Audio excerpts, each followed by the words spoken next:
Thank you guys for watching Keep Pounding TV. I got one quick question. Do Screen!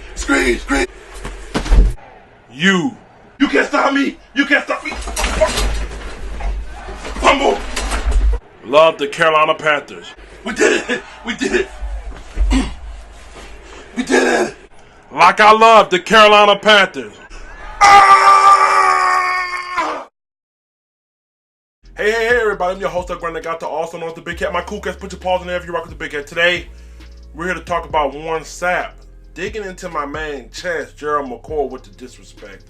I'm a little hot about this, but we're going to talk about it, and we're going to fire shots right back at my man. But first, one quick question. Do you love the Carolina Panthers like I love the Carolina Panthers? Yes? No? Maybe? I'm a little upset, y'all. I ain't feeling it today. Let's get into it. Give me a dab. Gerald McCoy, I got to get you back on this one. I'm sorry.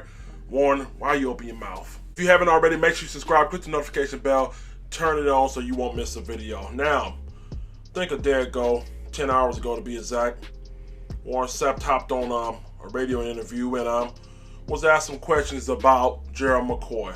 Alright? Let's talk about him. Gerald McCoy was a little upset when they gave away his number. He believed that he was a Buccaneers legend. Shouldn't have his numbers given away. So let me read some of these quotes for you. Alright? Said McCoy himself felt it was a bit harsh. And this is according to the BucsWire.com. Felt it was a little bit harsh and considered to be a Bucs legend. He spoke in June about the team reissuing his number, saying, as I quote, "As far as giving my number away, in the history of the Bucs, they have a ring of honor, and all the greatest players in the organization usually get their number retired." Close quote. Okay, so Warren Sapp doesn't see Gerald McCoy being a legend. Wow. Okay, let's see what Sapp got to say. I'm interested to hear what Sapp got to say. My mentor when I was coming up, bruh. This hurts. Let's hear what you got to say, bruh. And I quote, "The thing that threw me off kind of sideways was Gerald McCoy was talking about now that this organization doesn't have a right to give away his 93 jersey, or it's business that they moved on. You know they moved on. And then they wanted to say that Sapp, Derek Brooks, Leroy Selmans, John Lynch, Rondé Barber, nobody won their numbers. Last time I checked, those were Hall of Famers and champions." Close quote. Sapp continued to go on to not hold back. "You damn sure you don't get legendary status or tell somebody to put your jersey up if you didn't take them to any playoff games." Ouch. Digging in their chest some more. And here's my biggest part with this right here. My biggest part about this whole interview is, let me see, can I find the article? But Warren Sapp went on to say, my man needs to give back some of his money, his millions of dollars he made, because the fact he didn't take him to the playoff or get him into the Super Bowl or even win a division. Ouch. Ouch. You landing on pretty thick, Warren. But let me school you something, Warren. Being a legend does not necessarily mean you have to be the best on the field or take your team on the field, because we also know that football is a team sport. So you can be a legend at your position and play for a shitty team. Trust me. All right. Now, what qualifies you as a legend? Not only is it your play on the field, and I give you credit. You do have to have some team stats, team accolades to go with it, but it's more so individual stats.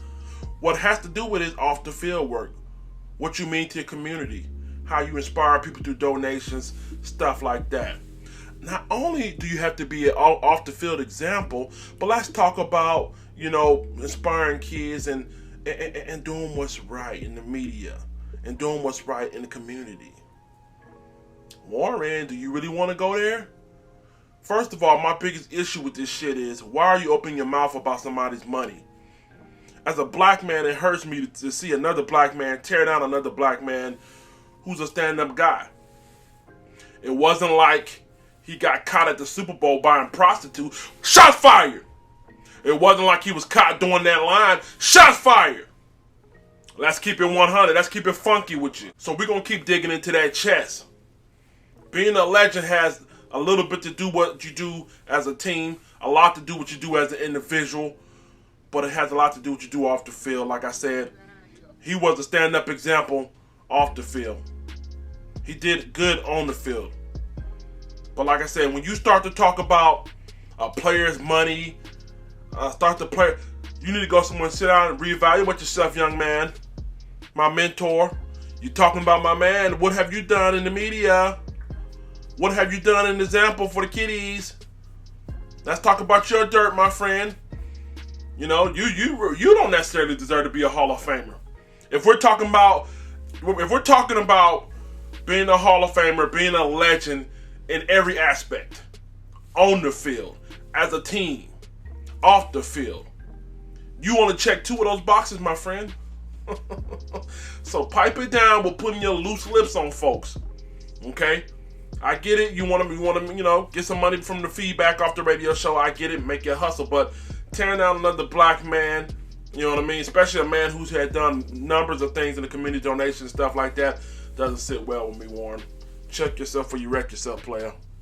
That's that man's prerogative. If he feel like he's done enough, let him speak his piece. But for you to go back there, not only for you to go back there and put your lips on him, he played for that organization the majority of his career, all of his career, excuse me. He played for all of his career. And he wasn't no scrub. He wasn't no backup. He was a solid guy. All right? So allow my man to vent. Allow him to frustrate. Stop. I hate when people speak on people's situation without knowing the full details.